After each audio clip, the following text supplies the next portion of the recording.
Bonjour tout le monde et bienvenue à la deuxième journée en fait du salon C-Print. Et voilà, on est dans notre format matinal Bonjour et j'ai le grand plaisir en fait de parler, d'accueillir ici un ami à nous, un ami d'Enkish, et c'est Philippe. Bonjour Philippe. Bonjour Alzina Jacques. de Mistral Graphique, comment vas-tu? Impeccable et toi Jacques? Excellent, excellent. Deuxième journée, il y a les gens qui arrivent. Comme toujours, c'est la foule, les gens sont attirés par le print, Tout à fait. beaucoup de professionnels, quelques curieux, mais bon, c'est la tendance, c'est ce qui fait vivre les produits. S'il n'y a pas de print, il n'y a pas de vie. Exactement. Et bon, beaucoup de gens que tu connais, parce que, il faut quand même dire, voilà, je t'avais invité pour ce matin, parce que toi, voilà, tu fais partie de ces prints dès le début.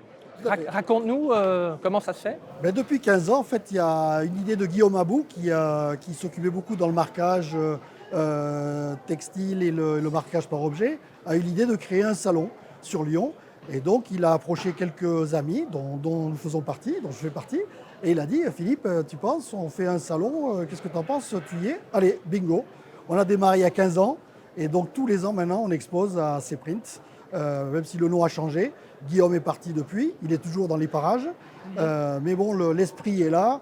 Ça a changé légèrement, le C-Print a énormément progressé, énormément augmenté. Il y a beaucoup d'autres activités qui ont intégré C-Print. Il y a même des gens de l'étiquette qui viennent. Et là, ce qui est intéressant en C-Print, c'est qu'il y a un bon brassage et en même temps une bonne union. Et chacun a son poste et chacun a ses spécificités. Il y a à la fois le mélange des fournisseurs, des prestataires, dans le textile, dans l'objet, dans le marquage, maintenant l'industriel, maintenant aussi l'étiquette. Et la Tout le panoplie en fait. Et ce qui nous intéresse le plus à nous, évidemment, c'est la sérigraphie, puisque c'est le point d'orgue pour nous, le marquage, c'est la technicité, la technologie non par les machines, mais la technicité humaine. Voilà. Donc, comme j'allais dire, toi, bon, tu fais partie du salon du show depuis 15 ans, donc tu as une très bonne vue d'ensemble. Dis-moi, et je crois que c'est intéressant quand même, ça m'intéresse, ton point de vue sur l'évolution du salon, dès le début jusqu'à maintenant, parce que bon, comme tu dis, il y a beaucoup de choses qui se sont ajoutées. C'est quoi en fait, à ton avis, le point fort de ces prints?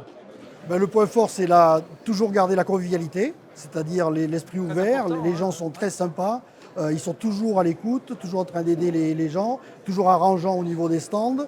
Les stands sont bien organisés, comme je te disais, c'est que les différentes activités sont bien scindées. La porte est ouverte à tout le monde, donc ça c'est bien. Ils ont bien fait aussi l'effort de bien scinder la publicité par l'objet type CTCO du C-Print pour ne pas que ça soit trop mélangé. Ils ont fait l'expérience une année, c'était un peu bien casé, problématique parce qu'il y avait trop de mélange. Et là, ils ont bien scindé les deux zones. Et là, vraiment, on a vraiment deux activités bien distinctes qui s'entrecroisent dans certains cas, à la fois le CTCO et surtout le C-Print qui nous intéresse. Voilà, très intéressant. Mais maintenant, abordons un tout petit peu ton business aussi, parce que pas seulement ici à C-Print, mais en général dans l'industrie, on parle beaucoup et ça prend beaucoup plus d'intérêt de beaucoup d'entrepreneurs, d'imprimeurs, c'est l'énoblissement de l'imprimé. Donc toi, ton business, c'est aussi dans ce créneau-là. Raconte-nous un peu, qu'est-ce que vous faites en fait? Bien sûr, là comme tu le vois, enfin, c'est normal, c'est la technologie qui avance, c'est le numérique qui prend de plus en plus la place sur les applications classiques type offset, flexo, sérigraphie et autres. Mais le numérique est limité. Il y a des capillaires, il y a des tailles de particules, il y a des particules qui ne peuvent pas passer.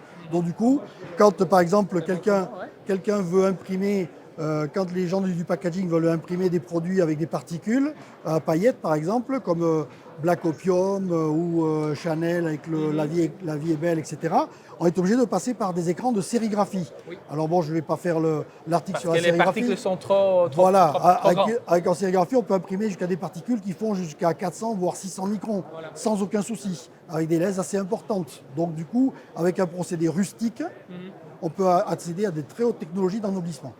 Et l'évolution qui est à l'heure actuelle, c'est que de plus en plus les gens sont concernés par les microplastiques, même si dans notre cas de figure, ça ne nous concerne pas puisqu'ils sont englobés dans le vernis. Et donc, on travaille de plus en plus sur des produits, des paillettes qui sont à base de cellulose ou à base de mica naturel ou à base de verre. Produits écologiques, Entre genre. guillemets, voilà, voilà. bio, environnementaux, de manière à ce que ça ne soit pas bioaccumulable et en même temps que ça soit dégradable dans certains cas. Voilà. Qu'est-ce que tu as encore, qu'est-ce que tu as pris encore Là, dans ce cas-là, donc évidemment, ça c'est de l'application transfert relativement simple. C'est Voilà. un transfert poudré pour le textile.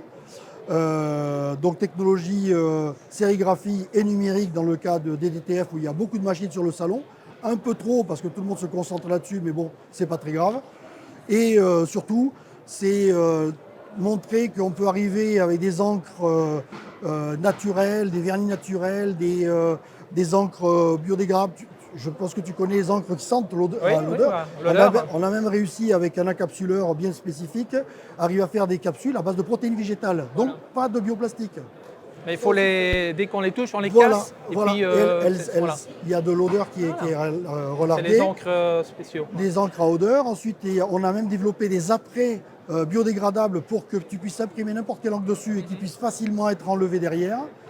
Pour le verre, on a fait des encres à l'eau qui accrochent sur le verre sans traitement et qui peuvent être facilement décapés avec un détergent biodégradable. Ça intéresse beaucoup les brasseurs, micro-brasseurs. Ouais. Je sais qu'en Belgique, mon ami, vous êtes Les presque bières. aussi bon que les Français. Ah ben presque. Non, voilà. j'exagère. Ouais. La Belgique est vraiment au-dessus de tout le monde, il n'y a pas de problème. Et Aussi donc- bien, aussi bien. Non, Mais et on bien applique sûr. comment On applique comment et où Est-ce qu'on Donc, applique en fait donc ça c'est en sérigraphie, on applique de l'encre à l'eau par exemple, qui est là par contre elle est synthétique pour l'instant, on travaille sur des produits biodégradables aussi pour le faire. Et donc c'est fixé, et une fois que c'est fixé, c'est suffisamment résistant pour tenir au réfrigérateur, au lave-vaisselle, dans les bacs Voilà. à glace. Et après, dès que la bouteille revient à l'imprimeur, il la trempe dans un bain de détergent biodégradable et qui décape automatiquement l'encre et sans affecter le bain lui-même. Ouais. Tu vois que bon, les gens arrivent, ils sont très impatients parce qu'ils passent devant la caméra et tout. C'est normal, ils me demandaient des autographes. Ben Mais moi, voilà. désolé, je ne peux pas donner des autographes à tout le monde. Voilà, Attendez tout à un petit fait. peu. Attendez 2 minutes. Voilà. Voilà, juste pour en finir. Bon, l'énoblissement, chez tous les exposants, hein, c'est un grand truc. Mais maintenant, peut-être une dernière question. Quels sont en fait, qu'est-ce que tu vois se passer encore ces 2 derniers jours ton feeling du salon et qu'est-ce que pour vous, est-ce que ça a été bien jusqu'ici Oui. et comment tu vois les prochains jours? Bon, pour nous, c'est toujours positif. Les prochains jours, je pense qu'il va y avoir de plus en plus de monde. En général, le premier jour est toujours un peu plus calme. Le dernier jour, les gens finissent, donc c'est calme aussi. Mais en général, c'est vraiment le jour, celui-là, où là, il va y avoir beaucoup de monde. Et là, ça va être très difficile à gérer parce que les gens vont arriver en masse. Et donc, les gens qui ont besoin de beaucoup d'informations techniques, c'est difficile de donner beaucoup d'informations techniques en 5 secondes. Voilà. Mais écoute, je vois que tout le monde est impatient de rentrer. Et là, hein. juste pour conclure par rapport à l'histoire graphique, on Oui. est créé depuis 27 ans maintenant. Il faut savoir qu'en moyenne, depuis 27 ans, on développe une innovation grosso modo par semaine. Donc on ne les brevette pas parce que c'est très compliqué, mais on nous questionne pour plein de choses. Et donc on est à l'écoute de tout le monde, on ne dit jamais non. On écoute, on étudie et dans 99% des cas, on réalise. Voilà ce que je peux dire. Et C'est très bien. dernier petit clin d'œil à un ami, à un de mes plus proches amis, qui va faire son dernier salon avec nous, c'est Gilles Mignon. Et donc je lui fais un petit coucou. Ah ben évidemment. voilà. Et c'est pour clôturer tout ça. Eh ben Gilles, félicitations, bonne continuation. Merci à toi. Avec grand et plaisir. voilà, je t'invite d'aller à ton stand. Et, Si on me laisse rentrer, j'ai plus de et badge. voilà, on fait J'ai comme plus de ça. badge. Allez, bien merci. Vous avez entendu ici sur Rinkish. Bonne journée à vous tous et à bientôt. Au revoir.